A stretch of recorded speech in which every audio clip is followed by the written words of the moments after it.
Nais namang ipanukala ng Department of Budget and Management ang pagsusulong ng non-stop o 24-hour construction sa mga urban projects. Sinabi ito ni Budget Secretary Benjamin Diokno kasunod na rin ng mga inilatag na programa ng Duterte administration.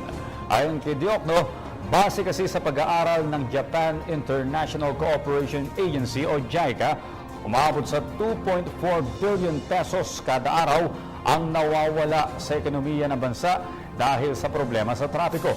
Kabilang anya sa mga nagiging sanhi ng masikip na daloy ng trapiko ay ang mga inaayos na kalsada at mga gusaling itinatayo sa mga malapit sa lansangan. Dahil dito, kinakailangan ng madaliin ang programa ng pamahalaan hindi lamang sa Metro Manila kundi maging sa ibang bahagi pa ng bansa. Ako po si Cathy San Gabriel. Subscribe na sa PTV YouTube channel. I-click lang po ang subscribe button.